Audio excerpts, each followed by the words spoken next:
package last week, and I've just been having a hard time getting right into it. I finished the fundamental videos last week, so today I'll be considering day one of looking at the day by day. And I guess my question is like, how do you get into that mindset? So like I seen your videos. You said like not to take a cold diagnostic test, but I did, and like I feel like very discouraged like with the score. Like it's horrible. Like, it's horrible. I feel like so like just getting into that mindset. I would really appreciate any tips on that.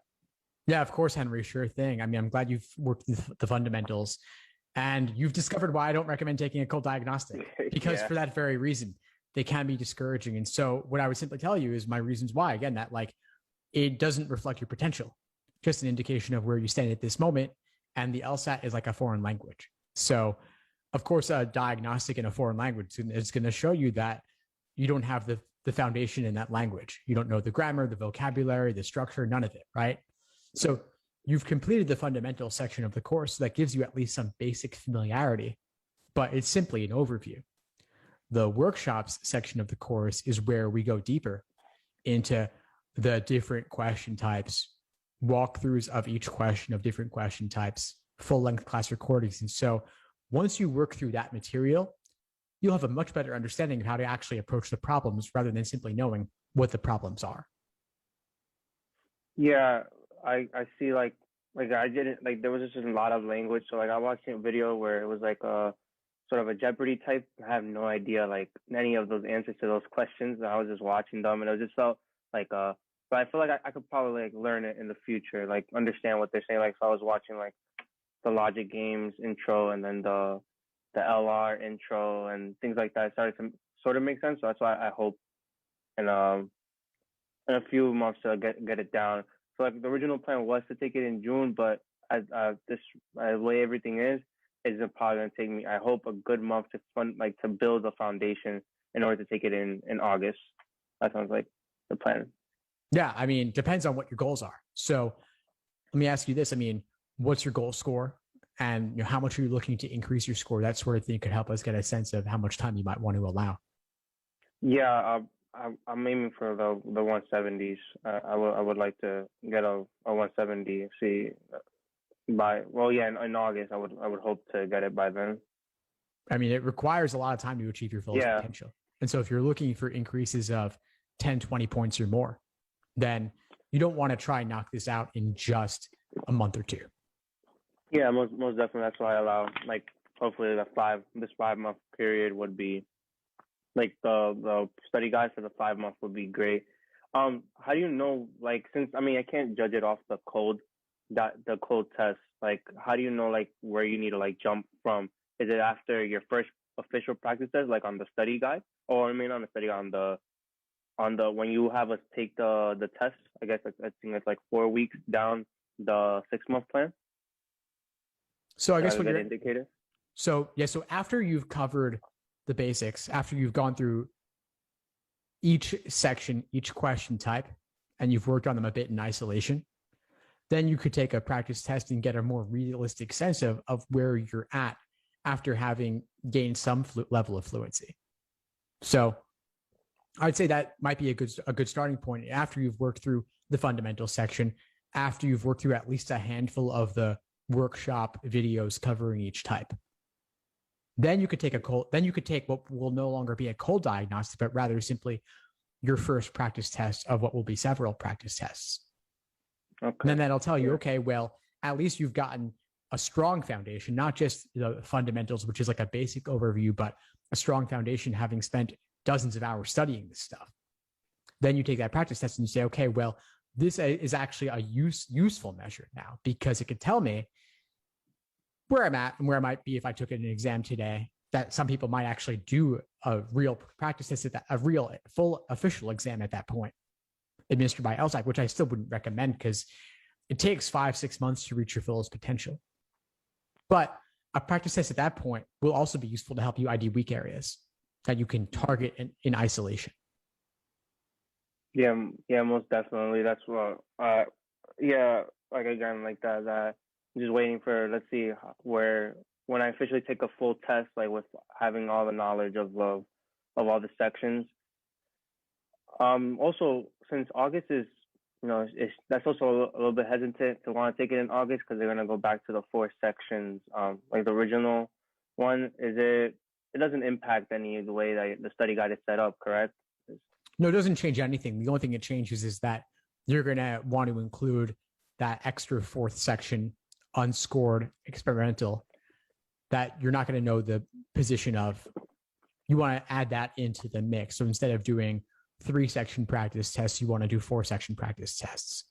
And you want that to add the extra section, any of games, reasoning, reading comp, and any position. Could be first, second, third, or fourth. You want to also include a break between sections 2 and 3. And you want to give it your full effort because on test day, you're not going to know. So what you could do is you could take another exam. Let's say you want to take exam number 80, cut it into 4 parts, and insert each of those 4 parts into tests 81, 82, 83, 84. And then later you could tally your results for what 80 might have been had you taken it separately. Okay, and then see what would be the difference between just time, just to push yourself to do more in the time, because instead of the 3 sections, it will be the 4 sections. Let's see. I have one more question. 1 second.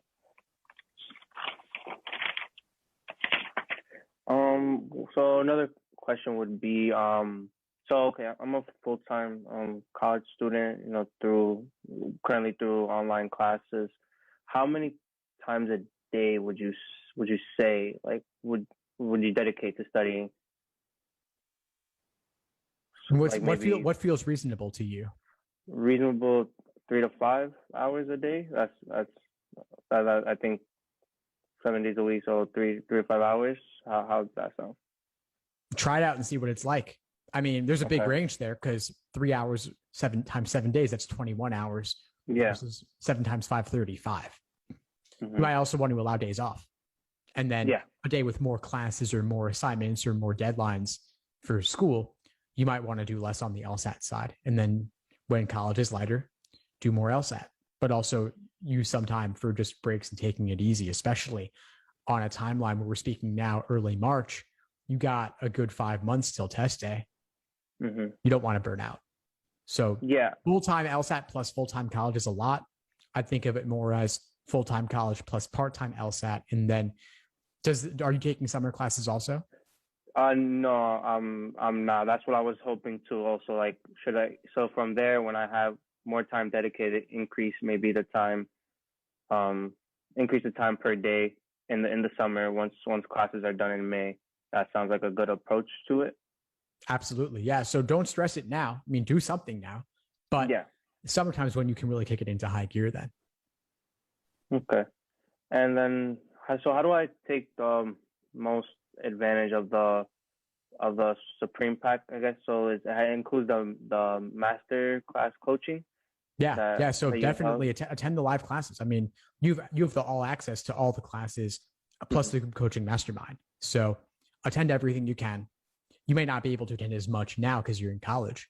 Oh, the classes are at night, so it depends when your classes are. But attend the classes, watch the recordings. You can also submit questions in advance of class, and they can help determine what we cover in class too.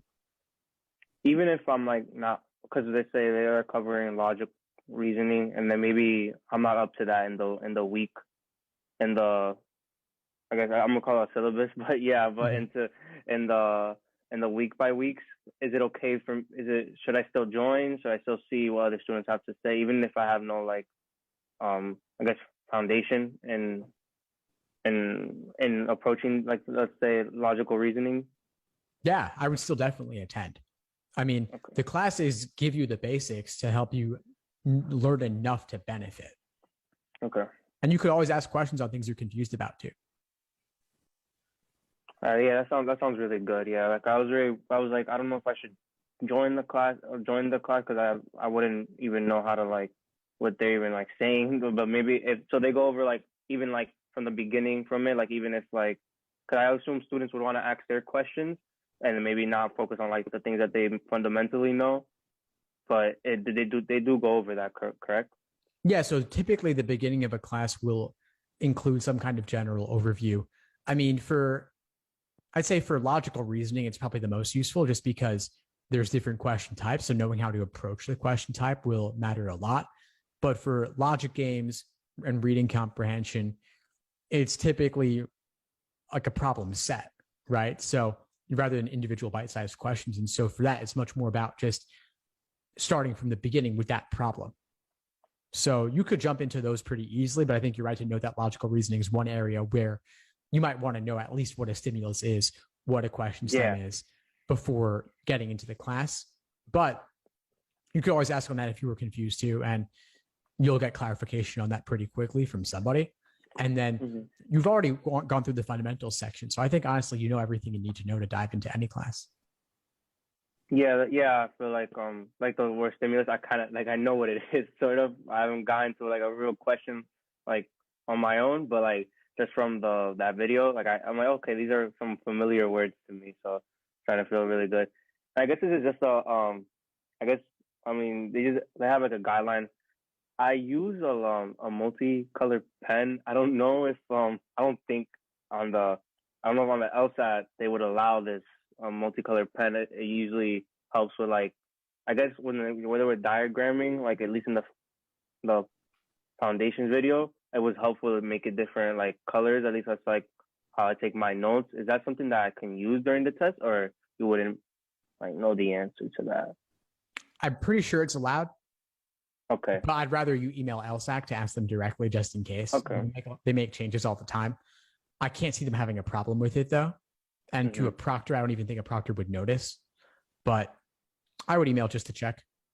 Okay, yeah. And if at worst comes to worst, I mean, you could just have a few different pens and make differences that way. It's good that you guys use this pen for everything. So like you always talked about how you want to incorporate like the test. Well, for the one the test is actually you when the test happens, you want to incorporate the same exact as much as possible like a test day situation, so environment. So that's why if I use the same pen, if I use the same environment. So that's what I'm trying to like get from at least from the videos I see on your Instagram and on exactly. So no, you're right. That's the mindset behind that question. That would apply to anything really. So yeah, let's say hypothetically you email LSAC and they say no. At least you've now got 5 months to find a different way of doing things and get used to that way. And alternatively, if they say, yes, it's fine, fantastic, then keep doing it. Yeah, most definitely. And then also like save their response in case, like, let's say the test day proctor gives you trouble about something. You could say, hey, like, do you mind if I show you LSAC's email to me because they said it was fine?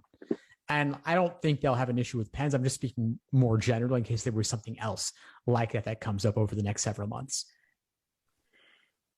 And then, so I know, obviously the 3 greatest sections are like the most important, but is the essay by any chance, like, is that something that you review, or is it like lightly, like the essay at the end of the exam?